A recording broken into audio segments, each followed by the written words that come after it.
नमस्कार दोस्तों, आज हम 2022 के एसएसटी के प्रश्नों को देखेंगे। पहला क्वेश्चन है, अशोक के अभिलेख किस लिपि में लिखे गए थे? ब्राह्मी लिपि में।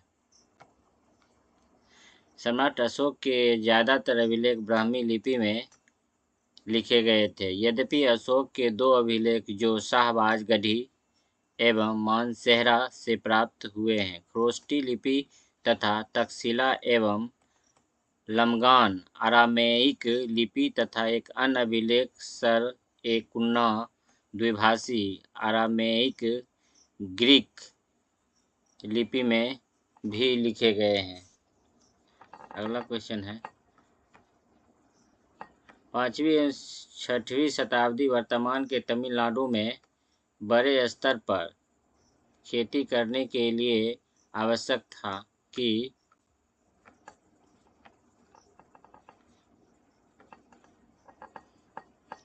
सिंचाई के लिए तटबंधों का निर्माण हो।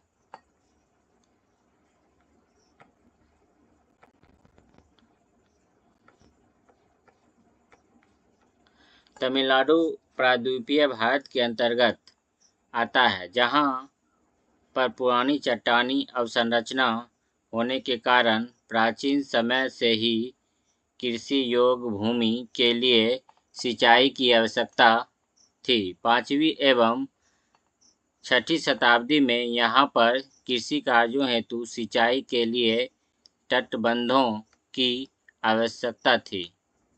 अगला क्वेश्चन है, निम्नलिखित में से कौन सा विकल्प मृतकों को उनके सामान के साथ दफनाए जाने के कारण की सबसे अच्छी व्याख्या है?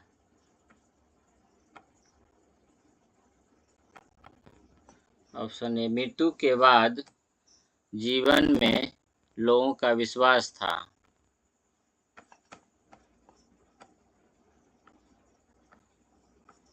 प्राचीन भारत एवं अन्य देशों में यह अवधारणा प्रचलित थी कि मृत्यु के बाद भी जीवन हो सकता है या मृत व्यक्ति पुनः जीवित हो सकता है। इसलिए दाह संस्कार के समय उसके साथ जरूरत की चीजें भी दफनाई जाती थी।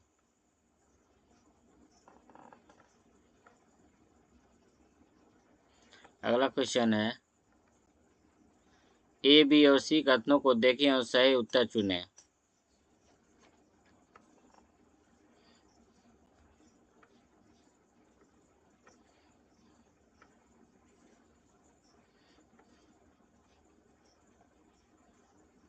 लघु चित्र छोटे आकार के चित्र होते हैं।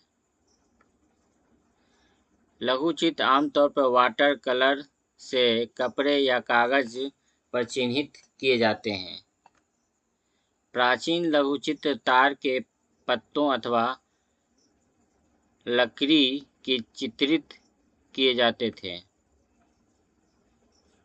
व्याख्या है,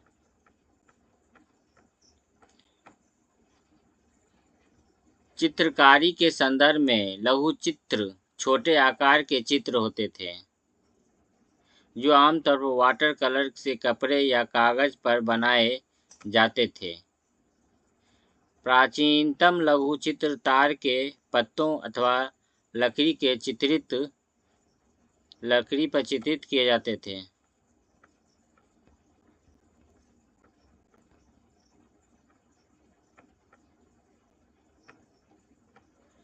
यानी ऑप्शन ए सही है। लघु चित्रित छोटे आकार के चित्र होते थे। लघु चित्र आमतौर पर वाटर कलर से कपड़े या कागज पर चिन्हित किए जाते थे। प्राचीनतम लघु चित्र तार के पत्तों अथवा लकड़ी पर चित्रित किए जाते थे। यानी ए बी सी डी तीनों सही है। ए बी सी डी तीनों सही। अगला क्वेश्चन है,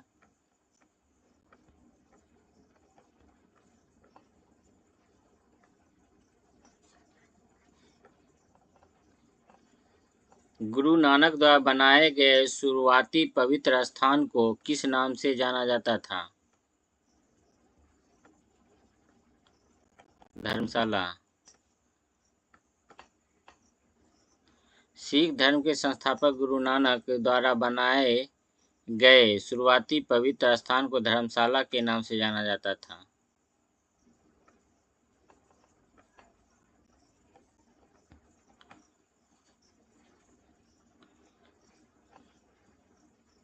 कथन ए और आर को पढ़िए और सही विकल्प का चयन कीजिए।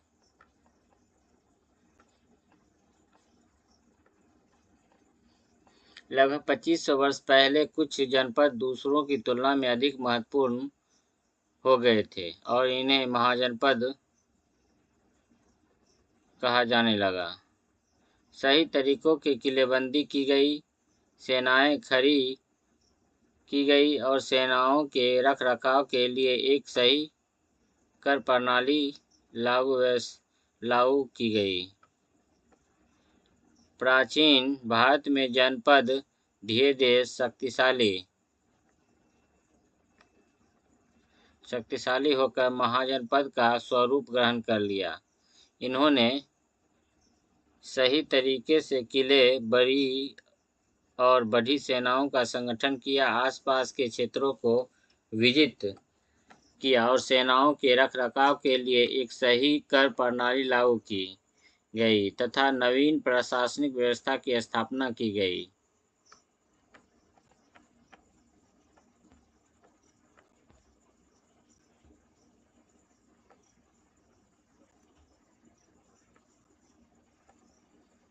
अर्थात ए और बी दोनों सही है, ए और आर दोनों सही है, आर ए की व्याख्या करता है।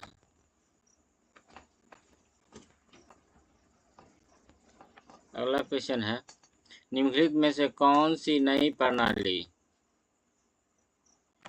हॉल्ट मैकेंजी द्वारा तैयार की गई? हॉल्ट मैकेंजी माहलवारी व्यवस्था। माहलवारी व्यवस्था ईस्ट इंडिया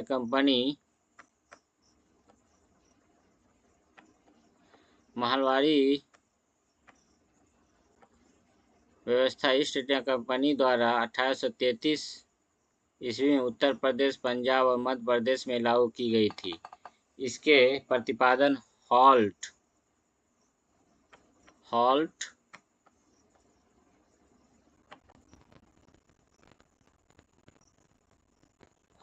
मैकेंजी द्वारा भू राजस्व व्यवस्था भारत के 30% भूमि पर लागू की गई।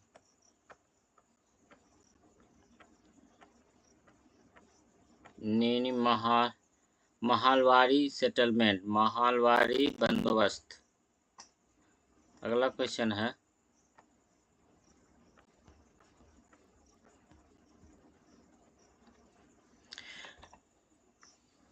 निम्नलिखित में से किस राज्य के कैकोलार और देवांग समुदाय बुनकरी के लिए प्रसिद्ध थे?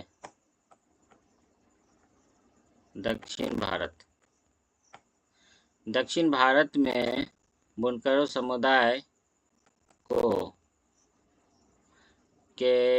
कैकोलार और देवांग नामों से जाना जाता था। उन्नत किस्म वस्त्रों का निर्माण करने के लिए प्रसिद्ध था। अगला क्वेश्चन है,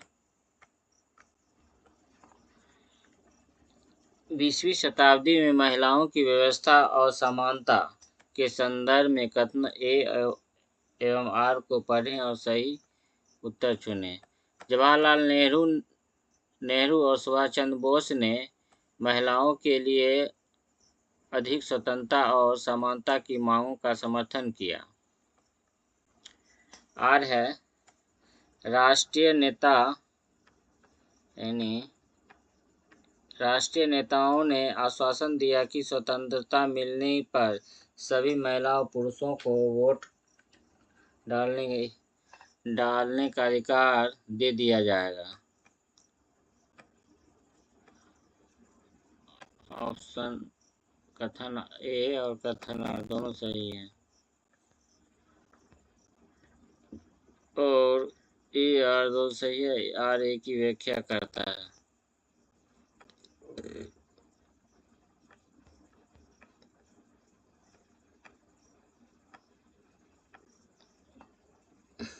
राष्ट्रीय आंदोलन के नेता जवाहरलाल नेहरू एवं सुभाष चंद्र बोस आदि ने महिलाओं के लिए स्वतंत्रता और समानता का समर्थन किया था। उन्होंने आश्वासन दिया था कि स्वतंत्रता उपरांत पुरुषों के समान महिलाओं को भी वोट डालने का अधिकार दिया जाएगा। अगला क्वेश्चन है,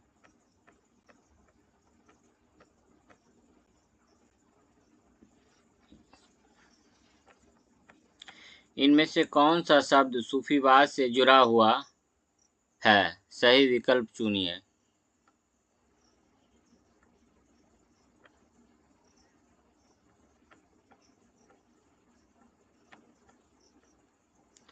खानका,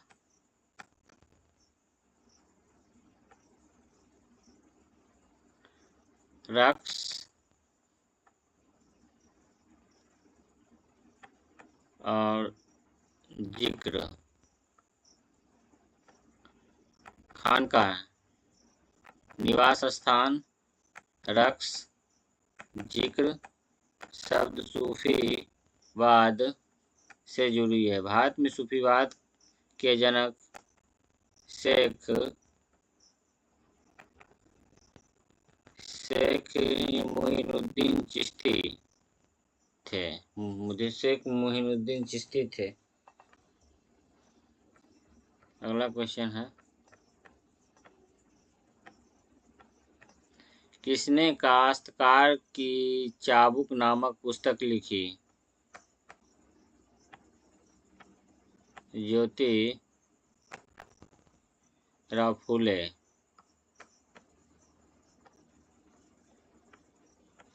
भारतीय समाज सुधारक, लेखक एवं दार्शनिक तथा दलित नेता महात्मा ज्योतिबा फूले ने काश्तकार की चाबुक, गुलामगिरी, दास्ता आदि जैसी पुस्तकों का संकलन किया है। इन्होंने महाराष्ट्र में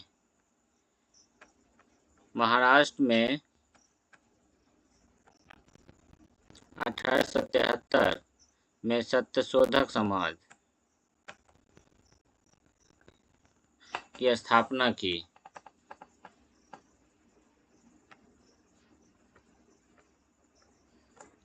वर्तमान के कर्नाटक से थी ने प्रभात फेरियों का क्या आयोजन किया गया? अम्बाबाई। स्वतंत्रता संग्राम के दौरान कर्नाटक क्षेत्र में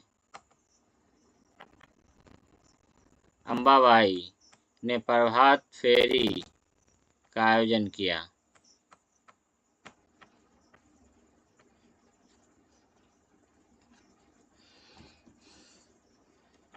ए और बी कथनों पर प्रांतीय स्वायत्तता के संदर्भ में विचार कीजिए और सही विकल्प चुनिए। सरकार ने ऐलान किया कि 1937 में प्रांतीय विधायिकाओं के लिए चुनाव कराएंगे। इन चुनाव के परिणाम में 11 में से 7 प्रांतों में कांग्रेस सरकार बनी।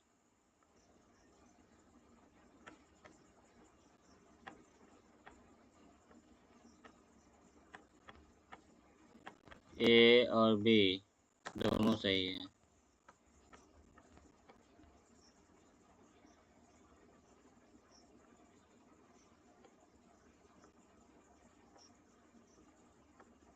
स्वतंत्रता आंदोलन के दौरान 1937 में कांग्रेस सरकार ने प्रांतीय विधायकों के लिए चुनाव कराने का ऐलान किया।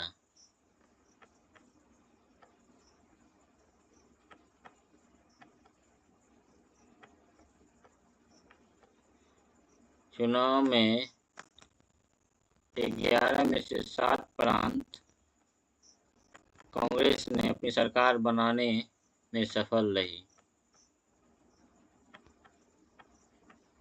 अगला क्वेश्चन है, निम्न में से कौन से कथन भारतीय संविधान के बारे में सही है? भारतीय संविधान 26 जनवरी 1950 को लागू हुआ।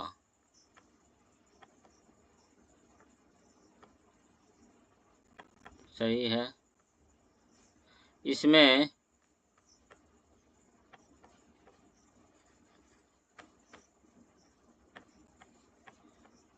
सार्वभौमिक वयस्क मताधिकार को लिया गया और सभी भारतीयों को 18 वर्ष से अधिक आयु के हैं जो वोट देने का अधिकार है। 18 वर्ष से अधिक आयु, बी तो सही है।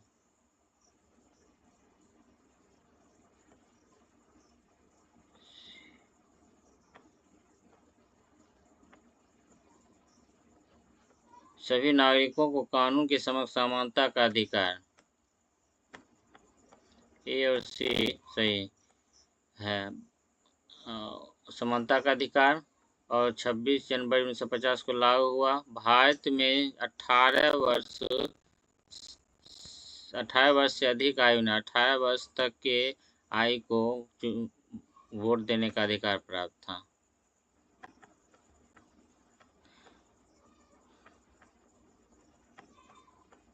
भारतीय संविधान 26 जनवरी 1950 को लागू हुआ, जिसमें सभी नागरिकों को समान अधिकार दिया गया और इन्हें कानून के समक्ष समान माना गया।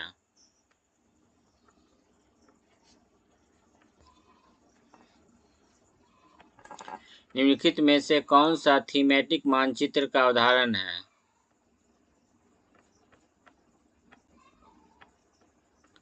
भारत का सड़क मानचित्र।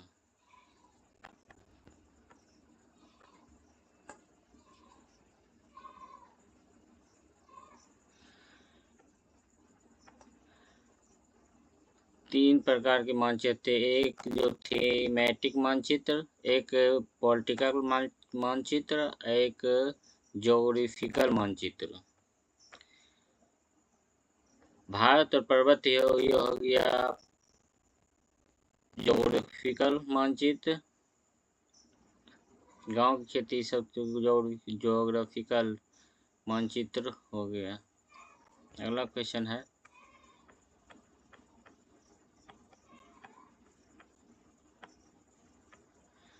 ए और आर को पढ़िए तथा उपयुक्त विकल्प का चयन कीजिए। कर्क रेखा मकर रेखा के बीच वाले क्षेत्र में सबसे अधिक ऊष्मा होती है।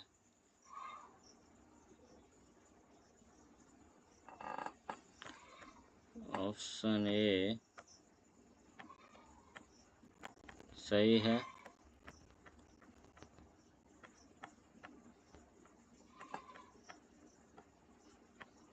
कर्क रेखा मकर रेखा के बीच के सभी अक्षांशों पर सूर्य वर्ष में एक बार दोपहर में सिर के ऊपर होती है। ये भी सही है।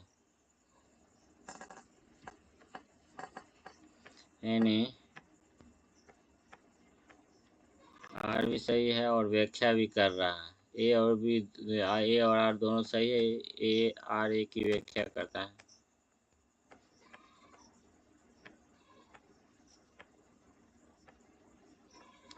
कर्क रेखा और मकर रेखा के बीच के सभी अक्षांशों पर सूर्य वर्ष में एक बार दोपहर में सिर के ठीक ऊपर चमकता है, जिससे क्षेत्र में सबसे अधिक ऊष्मा प्राप्त होती है।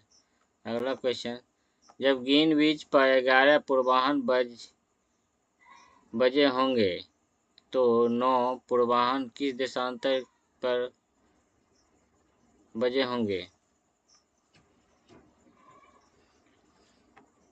जब ग्रीनविच पर 11 पूर्वाह्न बजे होंगे तब 9 पूर्वाह्न 30 डिग्री पश्चिम देशांतर पर बजे होंगे।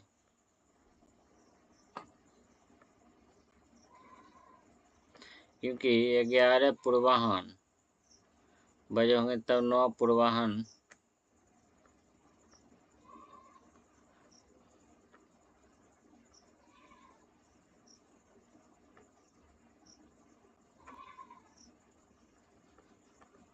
दक्षिणी गोलार्ध के बारे में कौन से कथन सही है, उनका चुनाव कीजिए।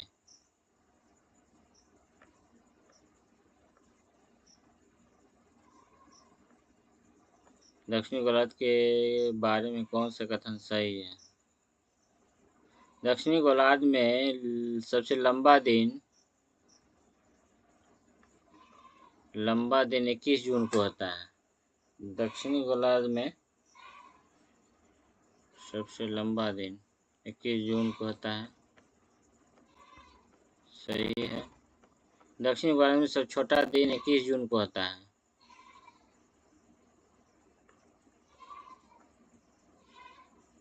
दक्षिणी गोलार्ध में सबसे छोटा दिन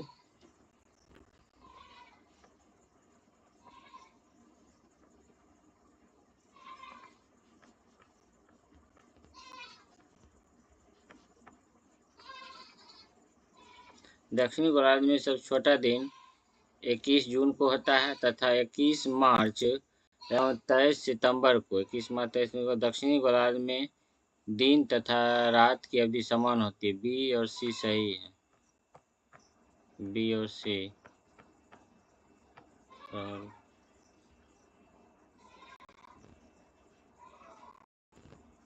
ए गलत, बी सही।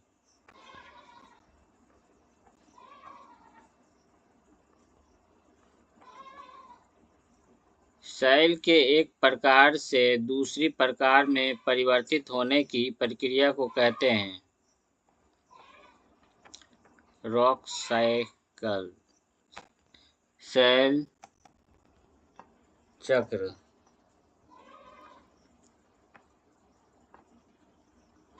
शैल का एक प्रकार से दूसरी प्रकार में परिवर्तित होने की प्रक्रिया को शैल चक्र कहते हैं। अगला, महासागरीय जल का लयबद्ध रूप से दिन में 2 बार उठना और गिरना कहलाता है ज्वार भाटा।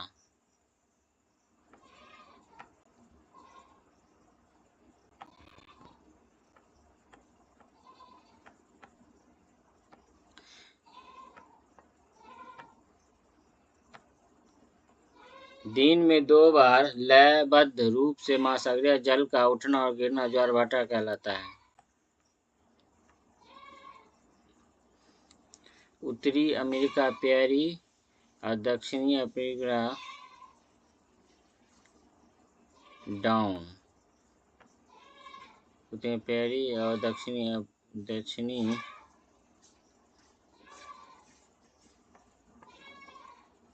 उत्तरी अमेरिका पेयरी, दक्षिणी अफ्रीका वेल, मध्य एशिया स्टेपी, ऑस्ट्रेलिया डाउन्स। तो गया उत्तरी अमेरिका पेयरी, दक्षिणी अमेरिका वेल्ट,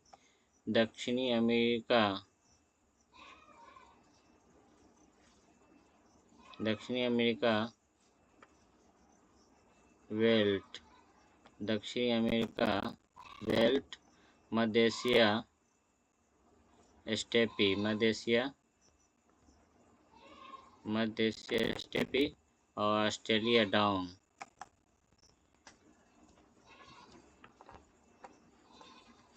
उत्तरी अमेरिका पेयरी, दक्षिणी अफ्रीका वेल्ट, मध्य एशिया स्टेपी और ऑस्ट्रेलिया डाउन्स। अगला क्वेश्चन, निम्नलिखित में से निम्नलिखित में से आने वाली सुनामी का पहला संकेत कौन सा है?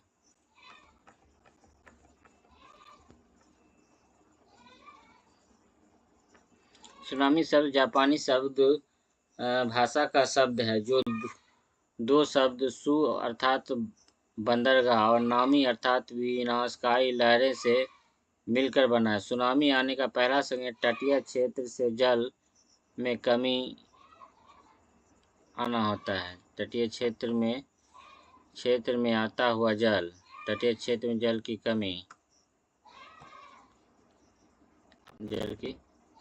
तटीय क्षेत्र में जल की कमी। अगला क्वेश्चन, प्राकृतिक वनस्पति तथा वन जीवन हमें कहाँ मिलते हैं?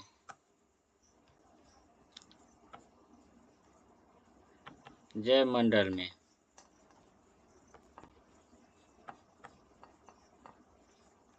जल मंडल, स्थल मंडल एवं वायुमंडल के सम्मिलित रूप को जैव मंडल कहा जाता है। यही पर प्राकृतिक वनस्पति एवं वन जीव मिलते हैं। भारत के ठंडे रेगिस्तान से होकर कौन सी प्रमुख नदी बहती है? सिंधु। भारत के ठंडी रेगिस्तान लद्दाख से होकर बहने वाली नदी सिंधु नदी है।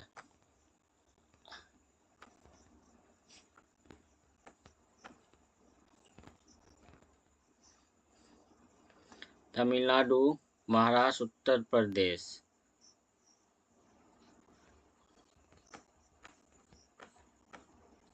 तमिलनाडु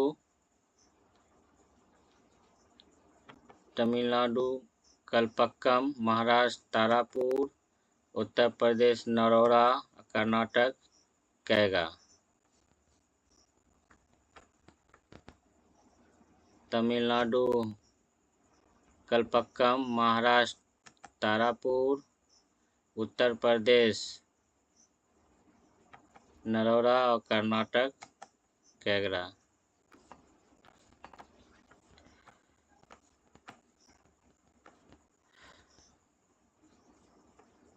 अगला क्वेश्चन, नीचे दिए गए कथनों में से सही विकल्प का चयन कीजिए।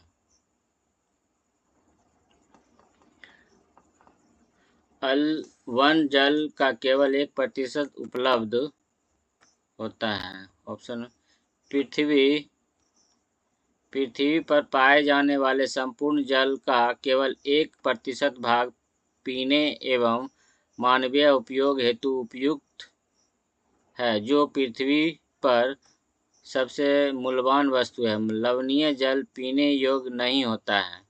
तो ये अभी दोनों सही है, ए आर दोनों सही है, किंतु आर ए सी सही व्याख्या नहीं करता है।